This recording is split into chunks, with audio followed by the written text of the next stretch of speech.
afternoon.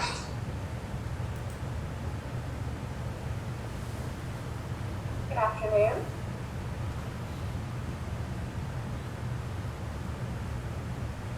Good afternoon, Judge. Good afternoon. Good afternoon. Looks like there's a number of observers. Are we expecting anyone else that we should wait for?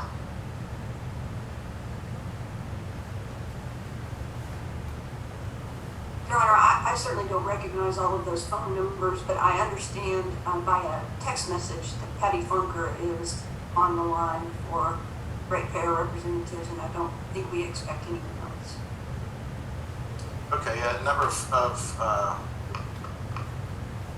phone numbers. I assume that they're observers. It looks like we have all the principals here, so I think we can probably get started. All right, let's go ahead and start the recording. Recording in progress.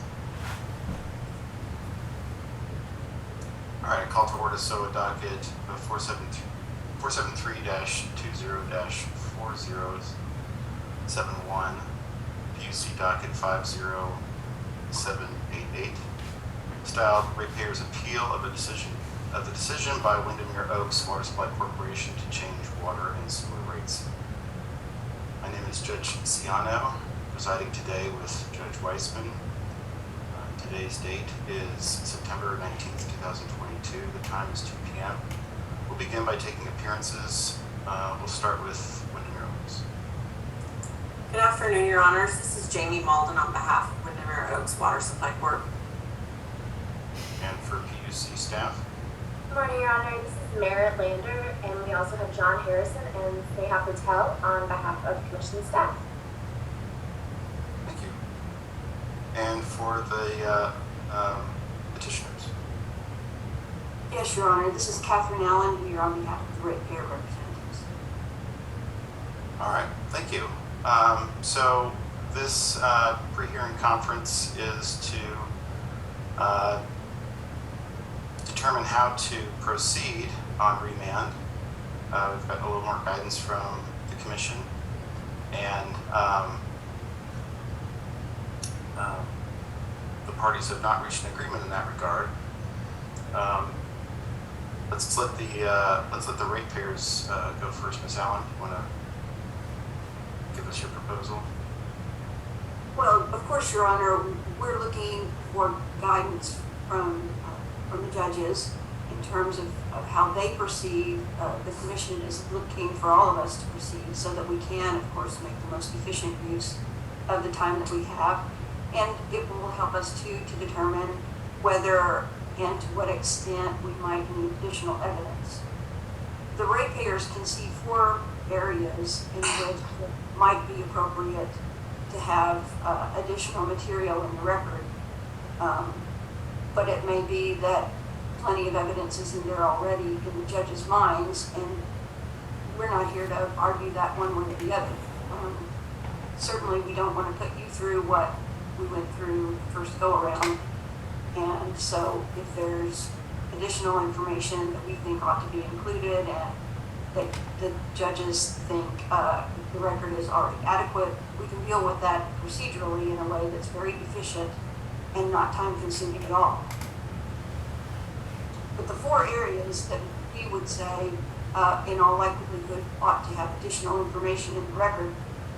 Number 1, of course, no surprise, the outside legal expenses.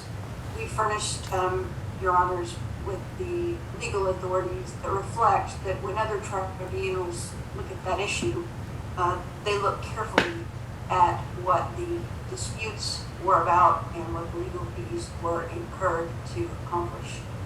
And although certainly there was some information about that, most of it was excluded. And so that's one area. The second area would be as to anything that ratepayers will now have the burden of proof about. With due respect, it was a surprise to learn in the proposal for decision that the ratepayers had the burden of proof on the issue of whether the appeal rates were unreasonably preferential, prejudicial, or discriminatory. Perhaps we should have divined that, but I'm simply going to tell you that we didn't. Our evidence was not prepared, gathered up with that in mind, and it wasn't presented with that in mind. So that's an area in which we would need to reach back and say, we need to do some additional discovery on that issue if we are to have the burden of proof. It wasn't clear to me whether the commission made a decision on that, but I think the judges have made a decision on it, and we respect that. And so we want to be in a position to comply with that. If there's any other of the remaining issues that is perceived the ratepayers have the burden of proof about, then those issues would likewise fall in the category of we need to go back and, number one, if necessary, amend our pleadings, and then number two, prepare and present our evidence in a way that reflects the recognition that we have the burden of proof. The third thing and the fourth thing are matters that we learned for the first time at the hearing and that were different from the representations that were made prior to the hearing. The first of those is that we learned at the hearing that the actual rate, appeal rates, are not rates that were calculated by TRWA using a cash needs approach. Instead, they were some sort of calculation that was, this was Mike Nelson, as you might remember, intended to generate some additional cash flow going forward. And that was news, certainly to the ratepayers. It was different from what had been said in the past. And so we need to more fully understand what exactly methodology is for the appeal rates and what the components of costs are that are included within that methodology. The second of the kind of what I'm going to call the new things, the things we learned for the first time at hearing, is that all of these outside legal expenses, which apparently total $1 million or so, the company is now saying were spent so that it could take a neutral stance in the lawsuit. Certainly, had we had that information earlier on, then we would have proffered testimony concerning whether it's in the interest of either the ratepayers of this utility or the public interest to spend $1 million to take a neutral stance in litigation like this. And so that's a new thing that we learned first at the hearing that would need to be addressed in order for us to properly address the remaining issues in the preliminary order, and that's what we understand we're supposed to be doing. So those are the overview of the areas that we suggest the record needs some additional information in order for a proper decision to be made. Is that responsive to what you were asking, or is there anything else that we can furnish that will be of assistance? Well, that's helpful, and I want to hear from the other parties, and then we'll continue this. Ms. Lander, did you want to weigh in on this? Yeah, thanks, Judge Ciano. I think ultimately a lot of this can be decided. I do believe that the record should be reopened, and I think that based on the order on remand, there's a pretty wide variety of issues that we could continue to address through additional discovery, perhaps additional testimony. And so as far as the staff is concerned, probably the best path forward would be to have some sort of perhaps condensed procedural schedule, similar to what we would have before any kind of hearing, right? Where we have time for discovery, we have time for pre-filed testimony, and then if any party thinks that it's absolutely necessary, they can request a hearing. I'm not saying that a hearing is necessary. I'm not saying that we should have a hearing. I'm saying that we should probably hold on to the option for a hearing. All right. Well, one of the things that we would need to do is establish what the scope of that would be, and with respect to what new information we now have from the commission regarding what they want to, what evidence they want to develop that is not already in the record, what are you referring to in that regard? I mean, in the last paragraph of the order on remand, it effectively says to examine all of the issues in the preliminary order. And so I was actually hoping that you could offer a little bit of guidance on what else you would like to see. Okay. So, having reviewed the order on remand, apart from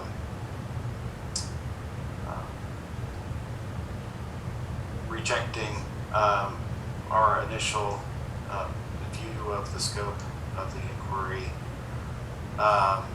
it seems to simply state that they want every part of the preliminary order addressed. I do not see a broad expansion of that. I will say that at this point, Ms. Allen, given that guidance, that the burden of proof is squarely on the Water Supply Corporation here. So if that changes anything,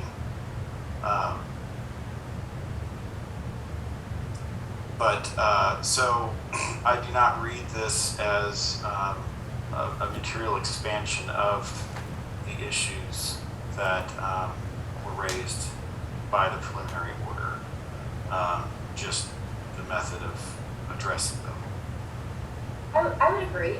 I just think that based on the order on remand, because it says to look at all of the issues in the preliminary order, it doesn't expand on the preliminary order, but it does say to address each of those issues.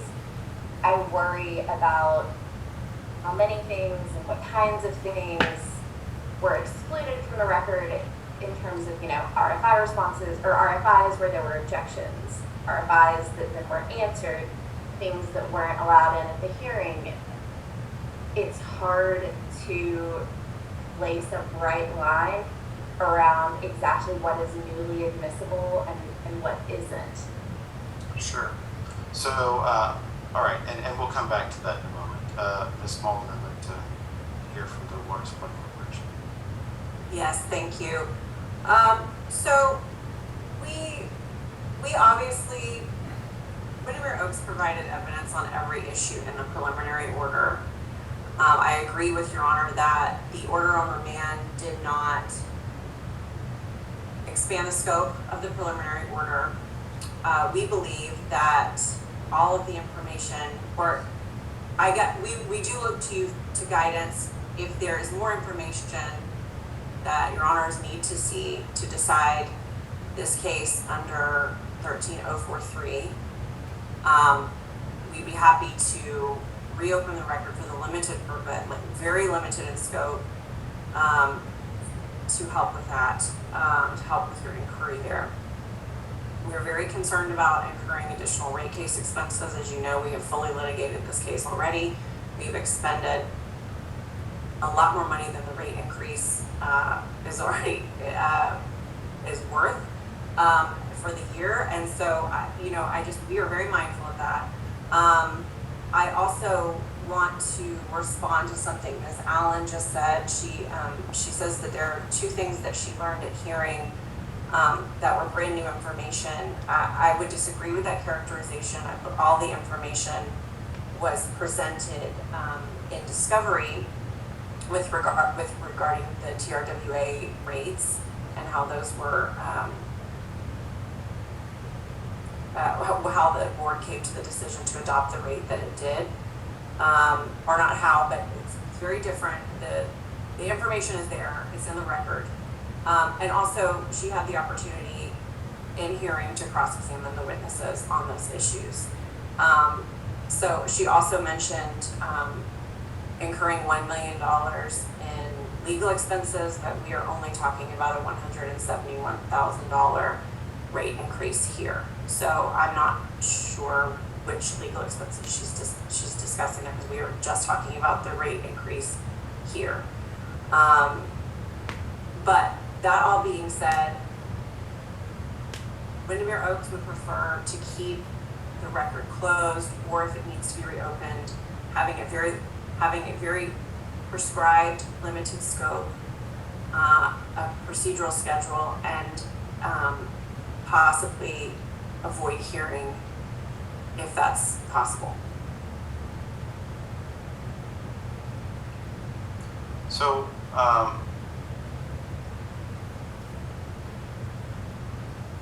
as far as we've had a hearing, and the Water Supply Corporation has the burden of proof, and so if turns out they fail to meet it, then that's their burden. At this point, I'm certainly not inclined to reopen the record very broadly, but I will entertain a reconsideration of ruling on objections for evidence that was offered and excluded. What we're going to need, though, is probably the best way to handle this would be to develop a table with each item as far as documentary evidence that was offered and excluded, and the basis for why we should reconsider that. And we can handle that by submission, I believe. Give the Water Supply Corporation an opportunity to respond. Ms. Lander, would that address your concern? Yes, Your Honor, I believe so. Staff can definitely put something together saying what we think should be admissible now. Are you saying that you want each of the parties to put together a table of what was excluded and what they think should now be admitted and why? The parties that believe that we should reconsider some of those rulings, yes. Because I want to be able to, I believe that all of the documents that were offered were submitted, so we have those, and then that would allow us to reconsider those rulings in light of the order of remand.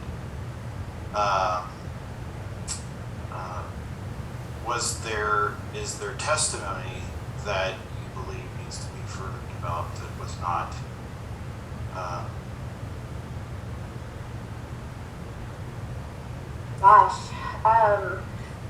There was so much, that was offered at the hearing that was excluded, at least that was related to the external legal matters.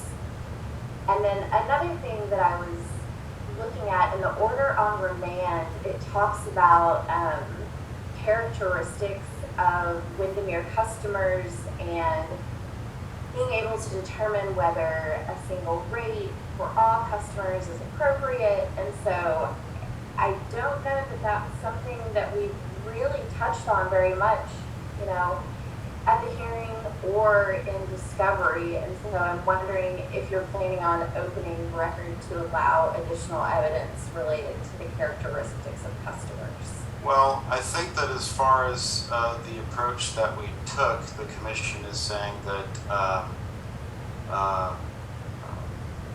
that was overly limited, and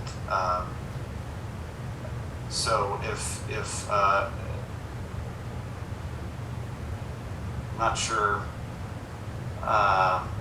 there's an initial inquiry anymore, because we're going to have to consider whether the rates are just and reasonable, and so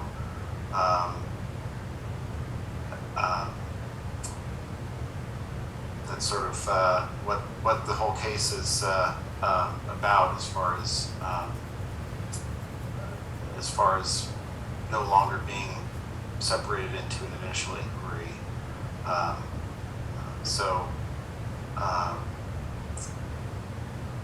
The Water Supply Corporation has put on its evidence as to why it believes that they are, and if they're not, for any of the three reasons listed in subsection J, then the commission can set new rates. So if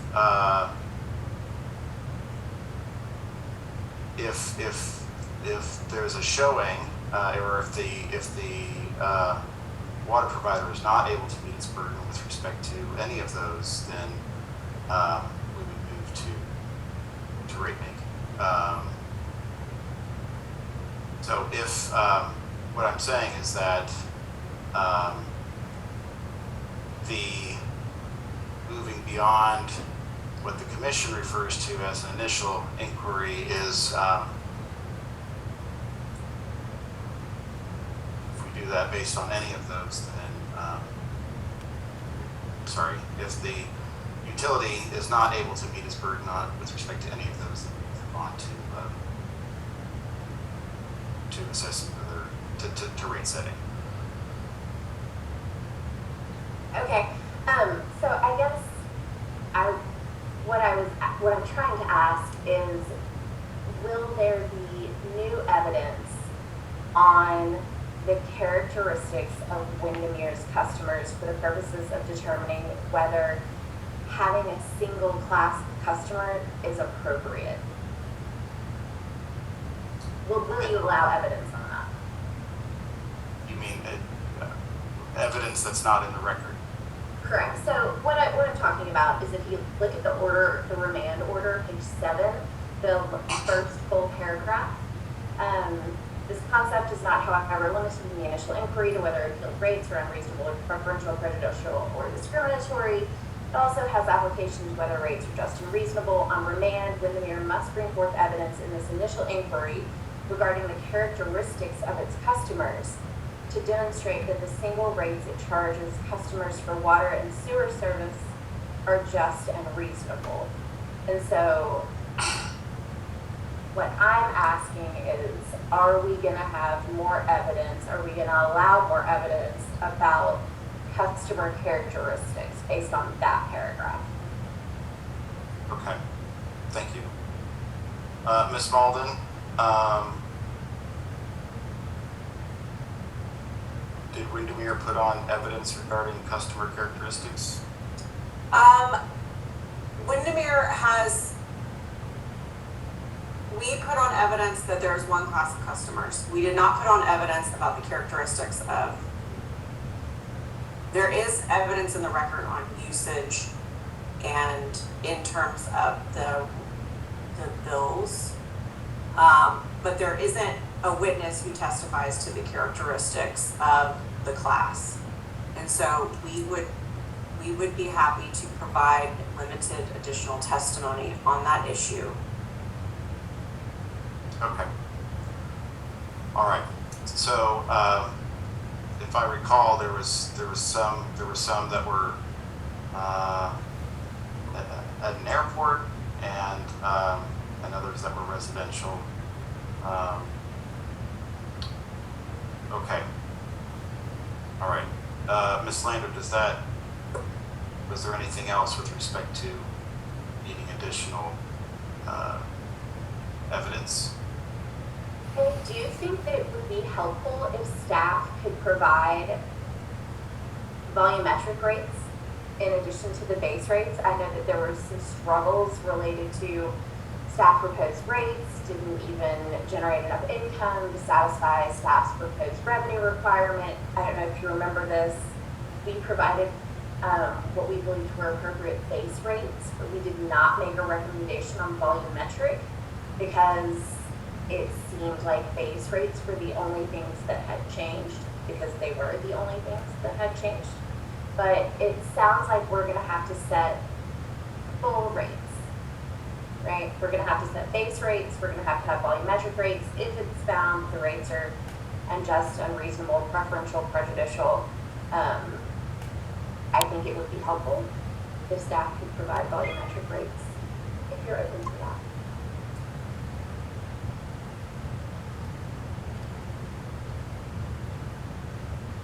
Ms. Holman? Sure. I mean, I will just say that we're running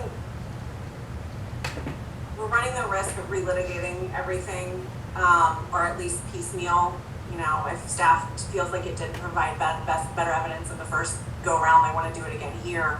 That being said, if your honors allow additional evidence to whomever party, that there's the opportunity for rebuttal. And so I would just like to say that. Ms. Slater, I am concerned.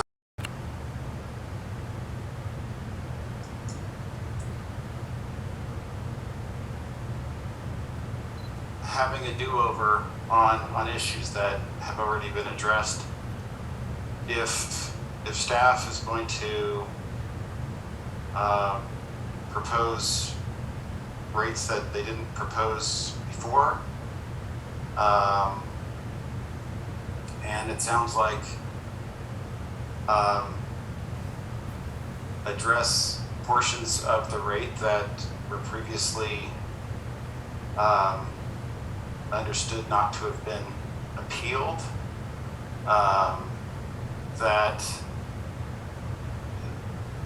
that may be going beyond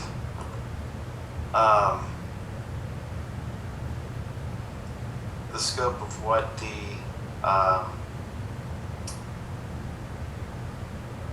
new direction that we have from the commission.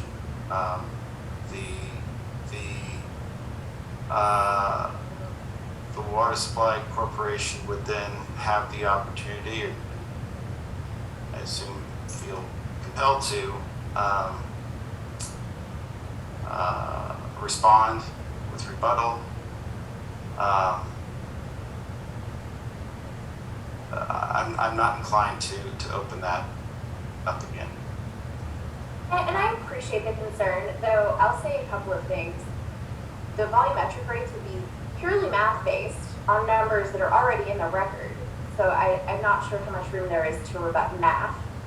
The additional concern is that if Windermere puts on evidence regarding the characteristics of customers, and it becomes clear that there should be more than one class of customer, which if there are people at an airport and there are people in their homes and there are people who are using their water for agricultural purposes, then it seems plausible that there might be more than one class of customer, which if we find that there's more than one class of customer, I feel like the rates are gonna be different.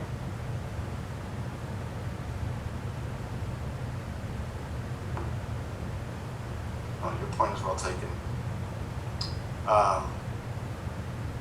Your Honor, I just would like, the fact that Windermere Oaks has one class of customer is not a new issue. This has been an issue since the day that this appeal was filed. So to the extent that staff or ratepayers did not raise this, I would just say, I would just be mindful of that this is their second opportunity, this is their second bite at the apple.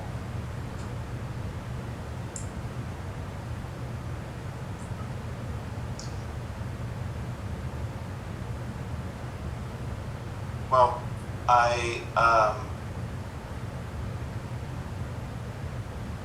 going to allow additional evidence on the characteristics of customers.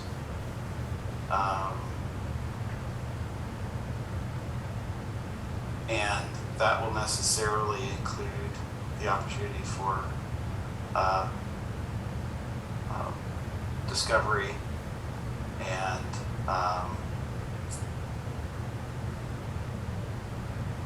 for staff and ratepayers to respond with testimony.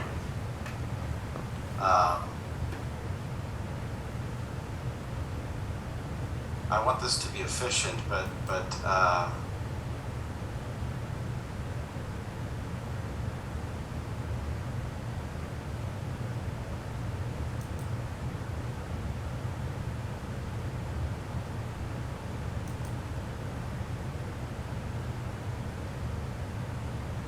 so at that point, it may become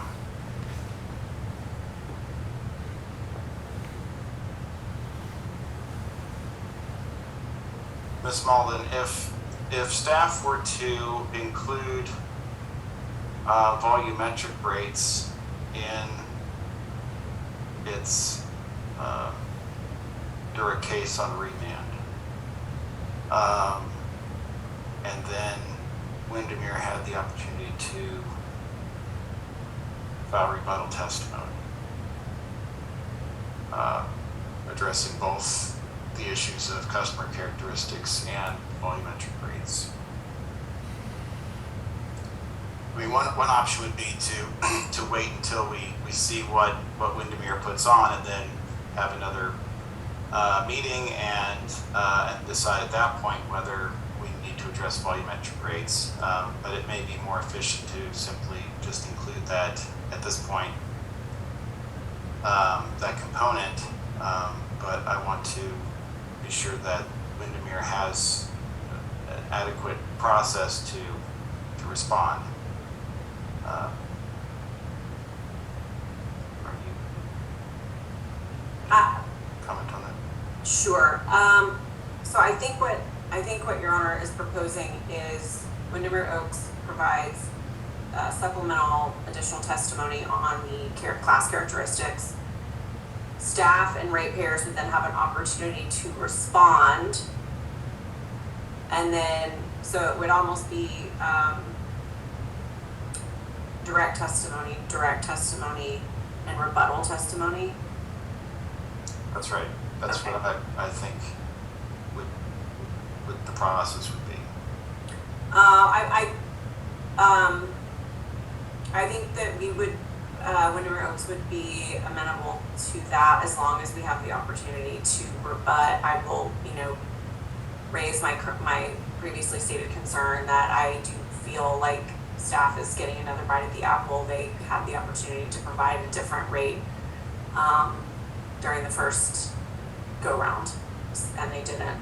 And so the one they provided, we provided evidence that or their testimony that it doesn't actually meet system needs. So they are getting a second opportunity.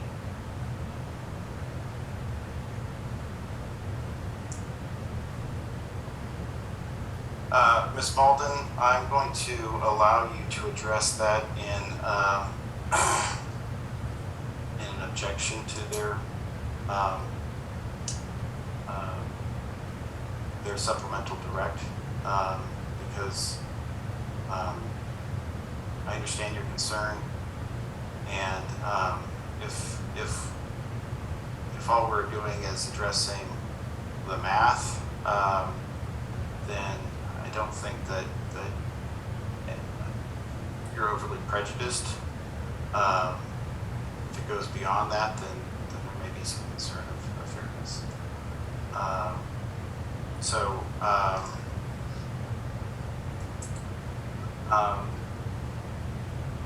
Ms. Allen, having heard our discussion, does that address your concerns at this point? It does not, in two areas in particular. Okay. Number one, the idea of some sort of tabular revisiting of prior rulings on exclusions of evidence is, with all due respect, wholly inadequate to address that issue. First, because as Your Honor well knows, in the course of examination, questions are asked and answers are given, and those lead to more questions and better answers and honing in, when that gets cut off in the beginning, then you never get to the end. You don't know where that examination has gone. So just to say, well, maybe he should have answered that, and then we're going to have the company's attorney script his answer, and that's going to be furnished, is not going to be adequate at all. That's one thing. And then, with all due respect, there was a point in these proceedings where your honors basically told me to stop it. Stop offering that. Stop doing that. You're taxing our patients. Cut it out. And I did that because I didn't want to anger the court. I didn't want to aggravate further. But I did cut it out. And that wasn't fair. In all candor, that was not fair. And so I don't know that we're talking about an enormous amount of additional evidence. But simply to go back and say, hey, the documents they offered that we didn't let in, we should reconsider. Maybe these objections that we sustained, we ought to reconsider, is simply not going to be adequate to cure the exclusion of that evidence if the judges think that the evidence is necessary for the record in order to make an informed and proper decision. We obviously do think that, or we wouldn't have been offering it. But at that point where you said cut it out, I did. And there's no cure for that, with all due respect. The other thing that is very important is Ms. Malvin can tell you, well, yeah, I can know what you're looking for, you kind of piece it together. The information about our rate design is somewhere in all of that mess. And maybe that's so. I haven't found it. But we were told and told and told that it was the TRWA rate study, and this was a revenue requirement, $176,000 in legal fees, which is what was in there. But we know from Mike Nelson that that's not so. That was not the methodology that was used. That was not the revenue requirement that was used. We don't know the revenue requirement that was used, nor do we know the components of the revenue requirement. And it seems to me that it's very difficult for your honors to analyze the appealed rates and try to apply the standards that the statute tells you you must if you do not know what exactly the methodology was that was used to derive them, what the revenue requirement was used to derive them, and what the components of that revenue requirement were. And you don't today know that. We need the record. This record needs to know those things, it seems to me, especially if we're going to revisit any part of it. So, and I think that the idea of how many, to Ms. Malden's point of, well, it's not $1 million, it's only $176,000, we would take issue with whether $176,000 ought to be spent by the company in a year to take a neutral stance, but that's a different issue. The point here is that this record does not know the actual calculations that were made and the actual expense figures that were used to derive the appealed rates, and it needs to know those things. Well, that would seem to go to the burden of proof.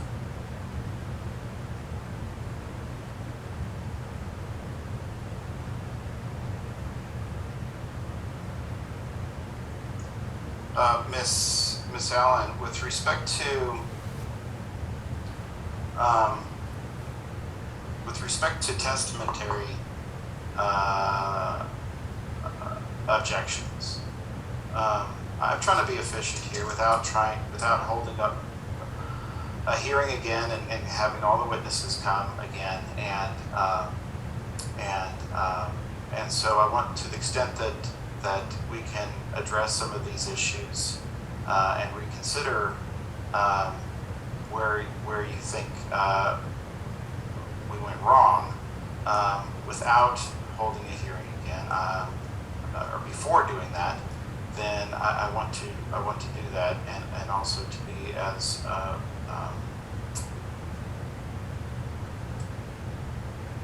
and perhaps you have a proposal of how to address that. most efficiently.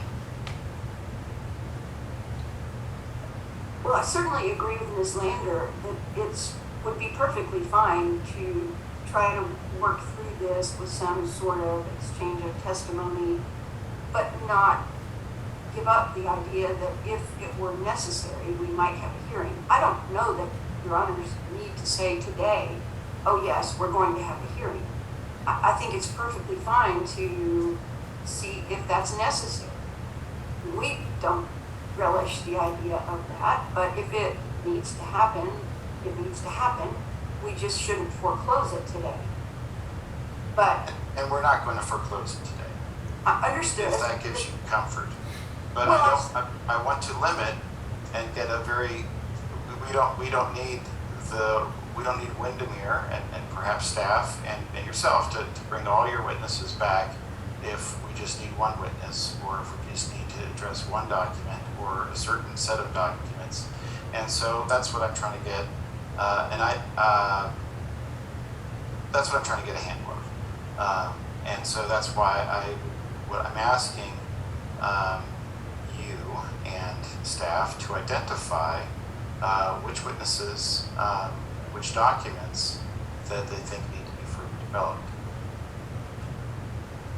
for our part, certainly we would be asking you to reconsider, in particular, rulings on the documentary evidence that we offered that was excluded. Definitely the case. Okay, so with respect to documentary evidence, I'm asking you to identify the document, and I can put this in order after we're done here, but identify the document, where in the record it was ruled on, and then explain why you think it should come in, and why we got it wrong. With respect to witness testimony, perhaps the best way to address that would be for you to identify the witness. I don't need you to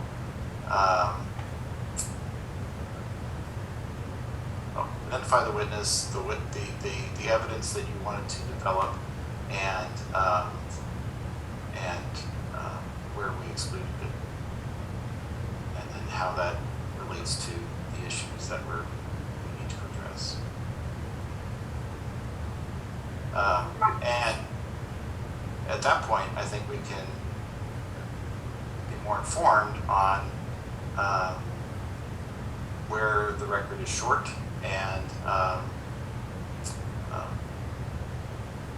where we may have gotten it wrong, and whether we need to have a hearing, evidentiary hearing. That seems the most efficient way to handle this at this point.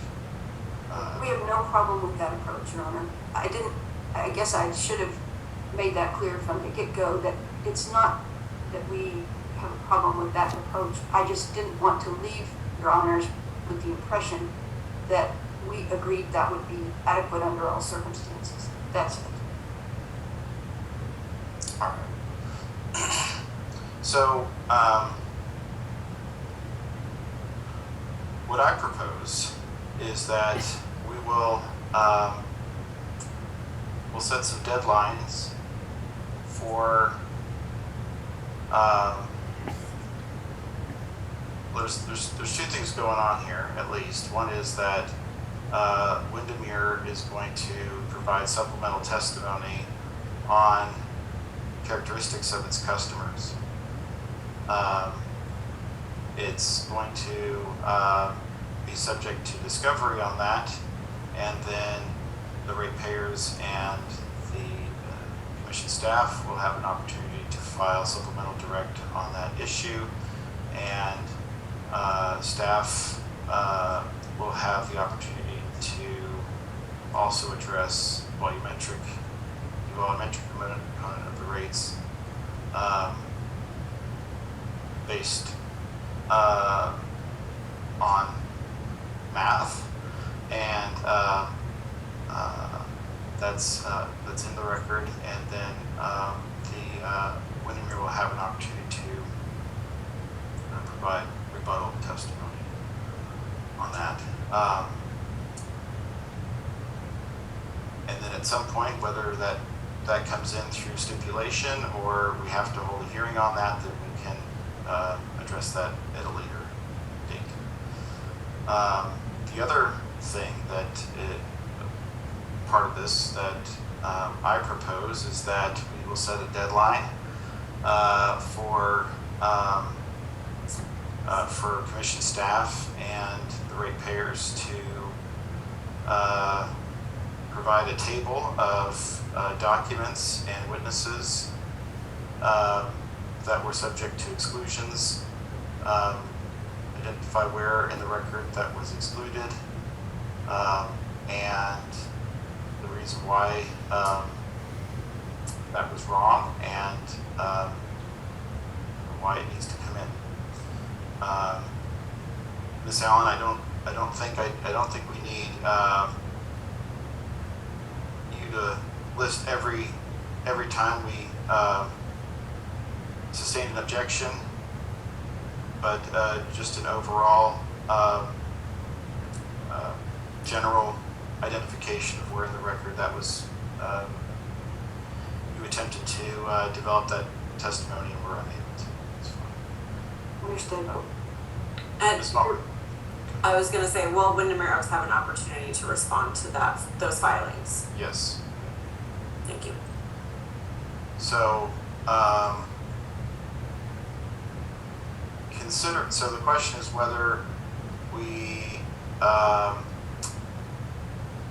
have these happen concurrently or successively. I think probably the most efficient way would be concurrently, although I'm not sure if one would affect the other.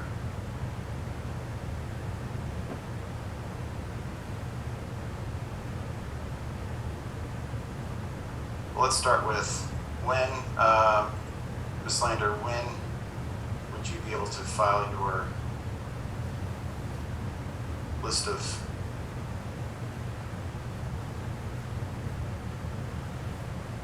exclusions for reconsideration? It shouldn't take staff very long. I feel like most of the things that were excluded were things that the ratepayers were trying to enter into the record. So unless you want staff to go back and look at things that were excluded that were covered by the ratepayers, or do you just want things that were excluded that were part of staff's testimony or staff's RFIs, for example?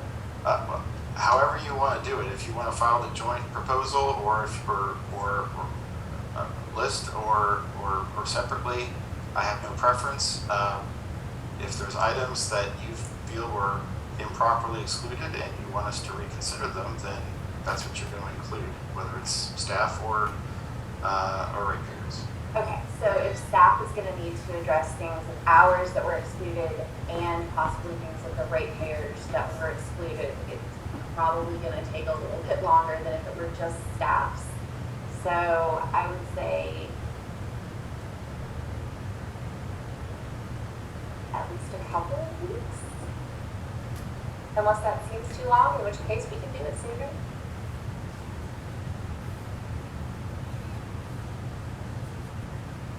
I don't want to set a deadline that you can't meet. So, Ms. Allen, how much time do you need? A couple of weeks should be more than adequate.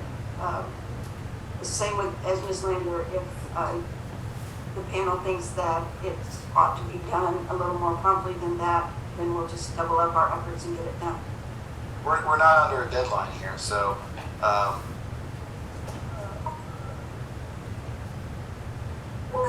We're not, but again, do respect the ratepayers are, so. okay. All right. So if the ratepayers, okay, so October 7th, does that need more time? That's fine by the ratepayers, Your Honor.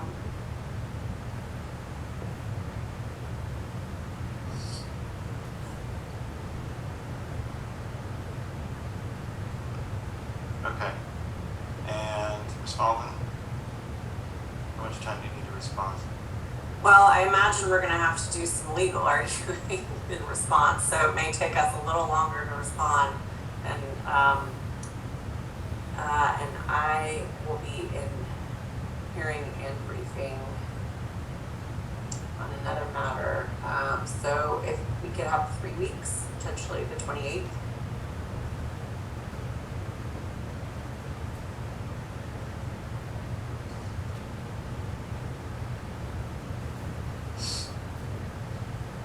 Okay. All right. As far as whether to set deadlines now for supplemental testimony,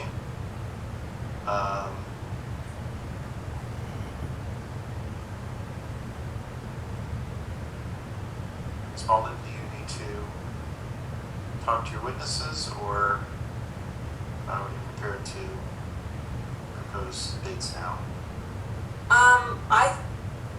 I probably need to confer with my witnesses, but I would say,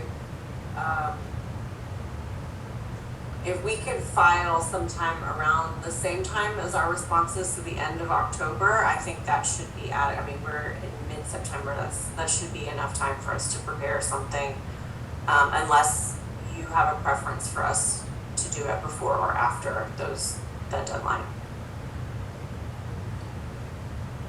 I don't have a preference. Then I would say my preference is late October. Okay. So,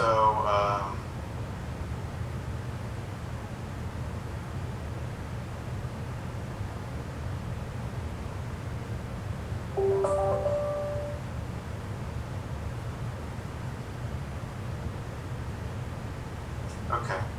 So, October 28th? Yes, Your Honor. Okay. Miss Lander and Miss Allen, how much time do you need for discovery on supplemental direct?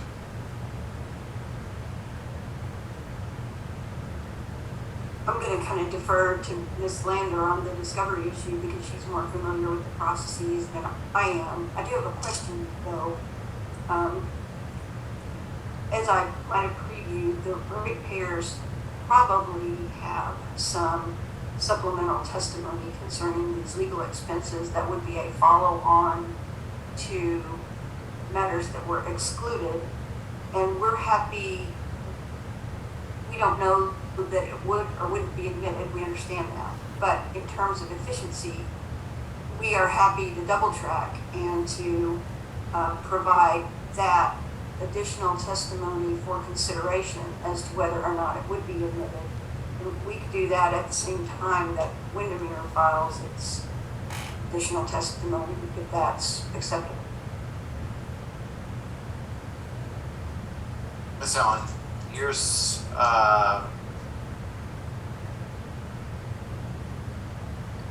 clarify what you're referring to as additional testimony. Well, the one that's kind of glaring to me is the one that I mentioned, which is that there was testimony at the hearing that was a complete surprise to us. The company claims that it has taken a neutral stance for all of the legal fees that it's spent, however many that might be. And we would like to have the opportunity to offer some additional testimony to address that very surprising revelation that occurred during the hearing. I'm not asking the panel to say today that it would or wouldn't be admissible, but I would like to tender it for consideration, and I can do that on the schedule that Ms. Malden has suggested for Windermere's additional testimony on other issues, simply for convenience and efficiency. Your Honor, may I respond? Windermere Oaks would object to that request just because I know it might be more efficient for Ms. Allen to tender it, but if it is tendered before for Your Honor's rule whether it's necessary, Windermere Oaks will have to incur rate case expenses to respond to it or likely object to it. And so I would say our preference would be for you to determine whether or not you need additional testimony on the legal expenses before it is proffered.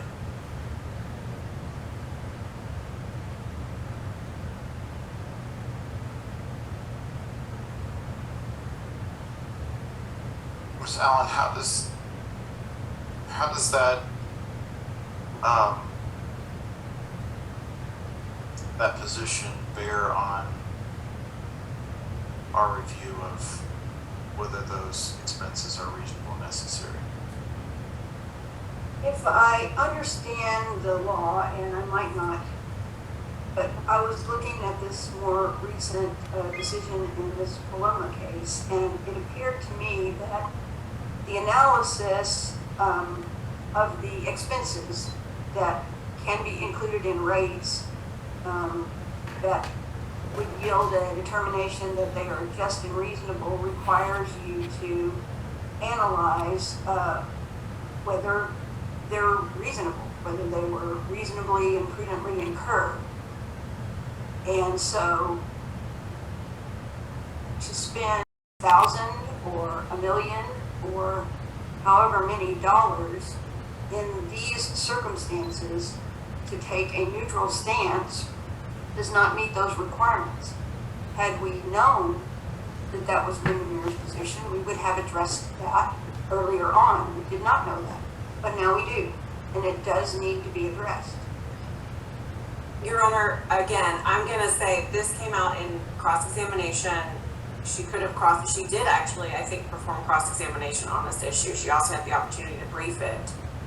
So, I'm not talking about cross-examination, Your Honor. I'm talking about additional testimony that we intend to tender. And we do intend to tender it. We understand that it may not be accepted. We understand that. But we don't know any other way to preserve that other than to enter the information.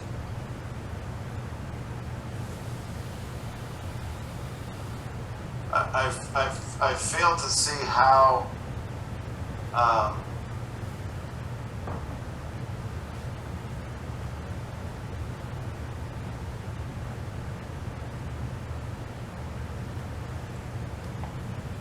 how that bears on our determination beyond what's already in the record and what may become in the record.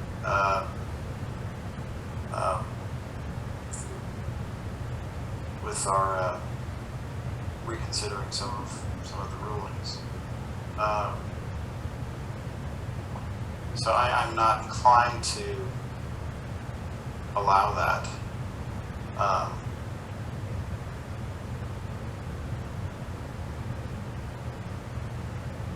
I would expect that you wouldn't, but I don't know any other way to preserve that should anybody later want to know that information.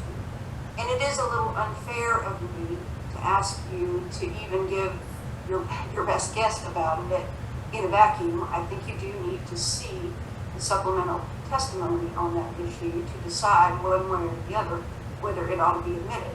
I don't ask you to decide in a vacuum. But I don't know any other way to handle that other than to furnish it to you.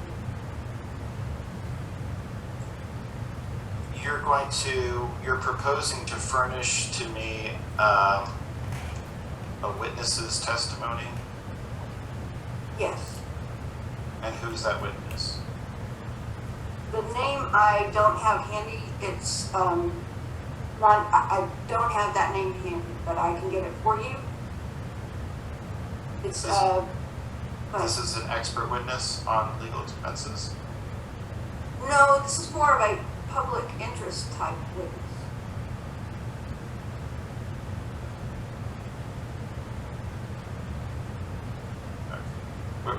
We're going to move forward in the most efficient way possible, and to the extent that we are going to reconsider issues, those are going to be within the parameters of the additional guidance that we've gotten from the commission in your order on remand. So I am not going to allow additional testimony on the issue that you proposed, Ms. Allen. Understood and expected that. All right. Miss, how much time do we need for discovery on Windermere's October 28th supplemental testimony?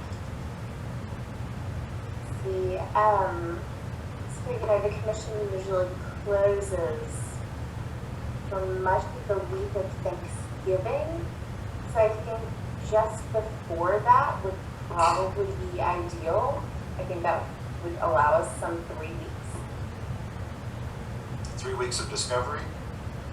Yes, in which time we would also be drafting our rebuttal, correct? Well, if we have 20-day turnaround time, then would that be enough? What if we decided to file an agreed proposed procedural schedule before the end of this week? That sounds wonderful. Sounds delightful.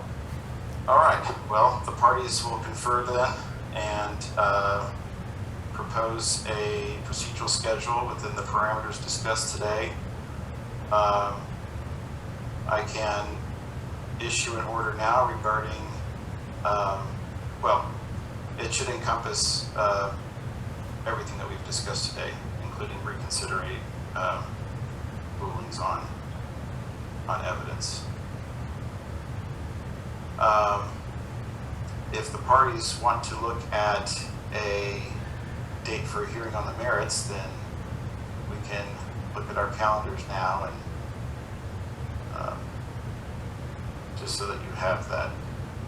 If we can avoid the hearing, then we can address that later, but if we want to have a date now, then that might be helpful.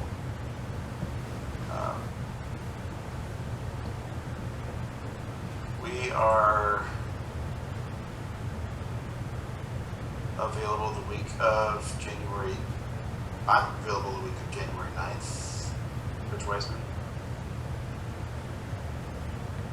The following week we are not available, and then I have broad availability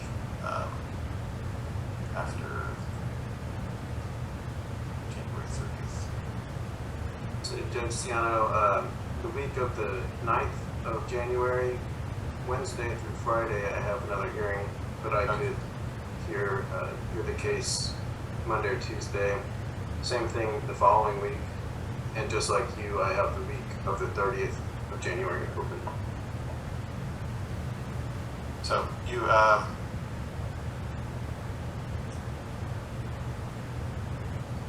if you want to propose in your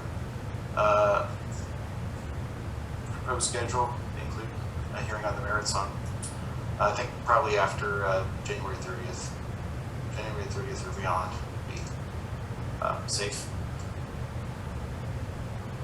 Anything else that we should address today? No? Nothing from staff. All right. So by the end of the week, we'll hear from you. Yes, Your Honor. Yes, Your All Honor. right. Very good. Hopefully we won't have to call another pre-hearing conference. All right. Thank you very much. Thanks. Thank Take you. care. Good day.